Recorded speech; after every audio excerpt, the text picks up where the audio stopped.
been over here recording for so long and this thing was not actually recording.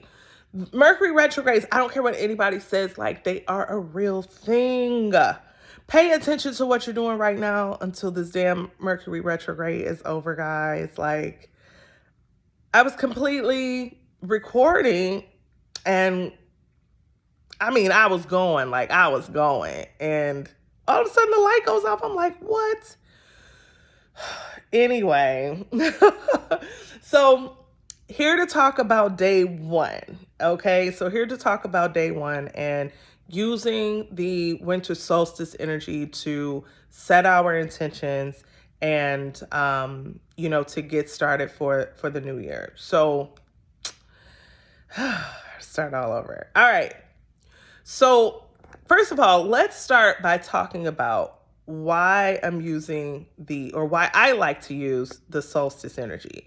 But I want to preface this by saying you don't have to. Okay. So if you feel more comfortable using the, January 1st start, I want you to do what works best for you. I'm going to explain my reasoning. But you don't have to. And also this applies for those of you who might be watching this after we've released it. After we've gone through it, I think I'm going to go ahead and release the videos to the general public. So if you're watching this after and, kind of following along after, then, again, it doesn't necessarily matter, but I want to explain so that you'll understand. And if it's something that works for you, you'll have that ability to do so. And then after I explain why I use the solstice energy, I will talk about the first step of, using the solstice energy. And then, we'll talk about, and then we'll do some subsequent videos to talk about like some other things we're going to do. Okay. All right. So let's get started. Why the winter solstice? So the winter solstice is the day of the year where the presence of the sun is the shortest, right? From an astrology standpoint, some people say it's the day that the sun dies and then it's reborn after the solstice because it's the shortest day of the year. So as we know, come fall, it starts to get dark earlier. 4 o'clock, I think, is like 4:30 or something. I think is sunset right now. But in the summer, sunset is around 9:30, right? So we lose a lot of daylight, and we have the shortest amount of daylight on the solstice based off of the positioning of the hemisphere. Okay. That said, what is the sun? So the sun is vitality. So this is the energy that initiates life, right? This is the energy that gives light. So when you think about, for those of you who are Christians or who read the Bible, I think this is a Bible verse.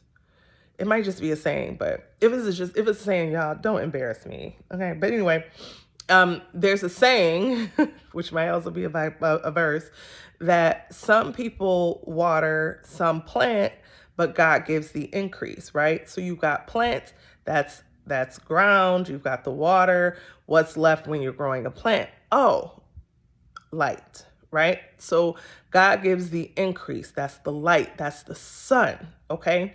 And so when we have the sun involved in our goals, it gives us life, right? You also want to think about it too, even just from a biological standpoint. When you don't have sun, your vitamin D levels are depleted and you lose energy. You lose vital energy. Or if you even think about the fact that what do they call it? Like the winter blues or seasonal affective disorder or whatever that is, right? A lot of people get depressed in the winter because of the absence of light. So light gives us life. Okay. Light gives us energy. It is an energetic, I mean, it's energy, right? Light, right? Solar powered, blah, blah, blah.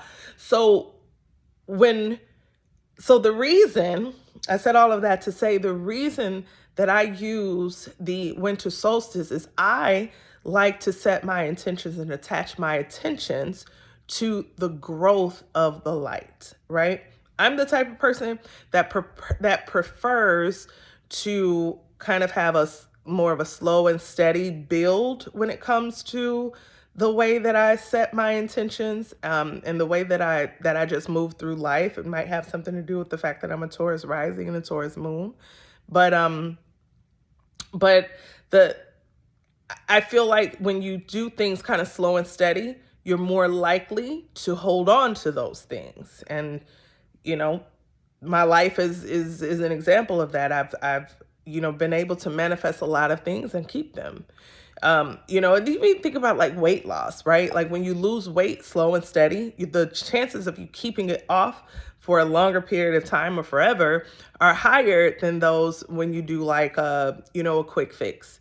And so I like to basically plant and water my seed and allow God to come in and grow it over time with an increase in the light.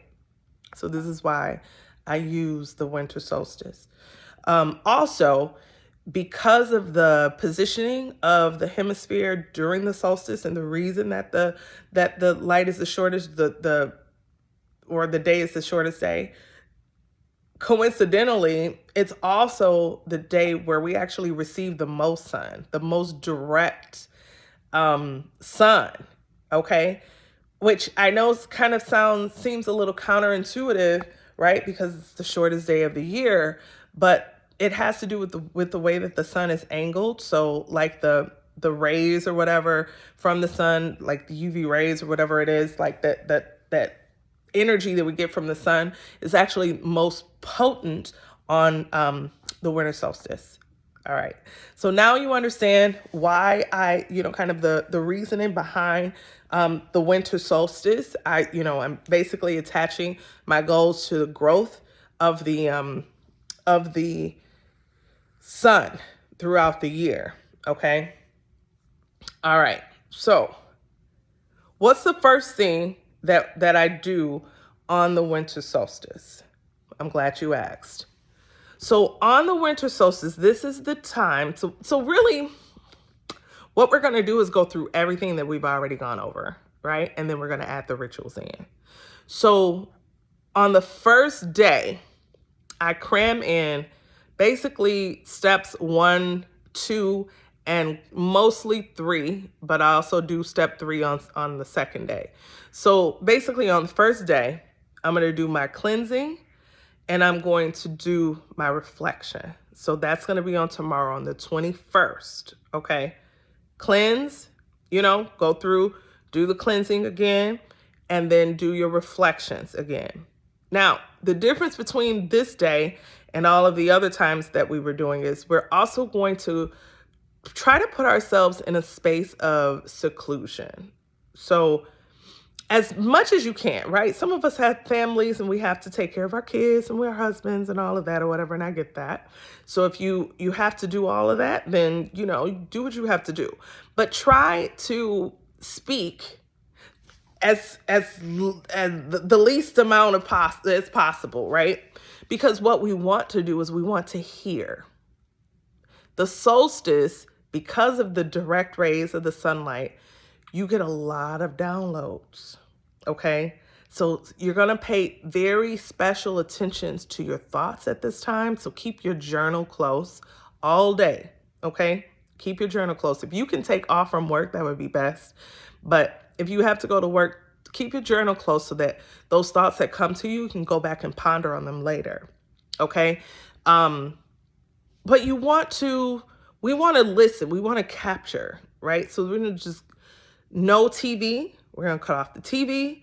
We're going to stay off of social media. This is the day like we're really, really going to just go within, okay? Silence. If you can go the whole day without saying a word, then do that. Obviously, we live in the 21st, 20 whatever century. And so we don't really have that luxury. We have to work and, that sort of thing. So I understand that.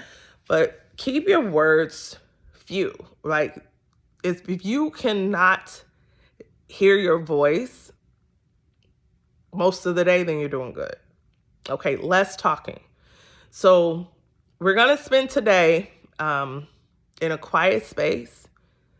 Meditate if you'd like.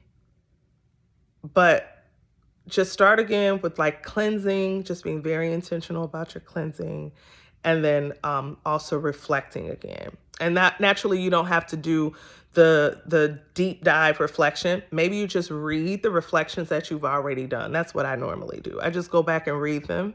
And if it's something I want to add, something else that just pops up or whatever, I'll add it. But just go back, maybe read through the reflections that you've already done, and just, kind of get quiet, right?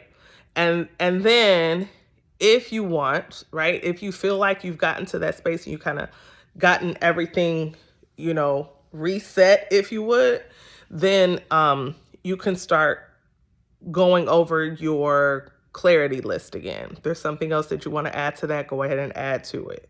Or if there was one of those exercises that you didn't do and you want to do it this time, feel free to do it. So I didn't do the Facebook announcement, so I'm going to write that based off of the list that I wrote out or whatever. So I'll be doing that as part of mine as well. So you can do that on today, or you can do that on tomorrow. But that's going to be the second step of the actual solstice ritual, right? So tomorrow you want to go ahead and get a little bit more clarity. So as far as when I do the actual like the vision board, I'll either do it on the 22nd or the 23rd. Usually I do it around the 23rd because I've had a chance to kind of, sit with the things that I want, and I'm already kind of in there. So I'll be probably doing mine on the 23rd, but if you feel ready, then do it today or do it on the 21st. Or if you feel ready, do it on the 22nd. So don't wait for me in order to do your vision board. So I'm going to write some tips, or I might do a video. We'll see. But I'll put out some tips on how to make your like vision board activity powerful, and go from there. All right. So let me know if you have any questions on the first day of the winter solstice. We're just going within, we're cleansing, we're meditating, we're listening for God. We are, spending time reflecting. That's where we are today. Tomorrow we're going to spend some more time in clarity and gratitude. Okay, so I'll post another video for tomorrow. All right, see y'all soon.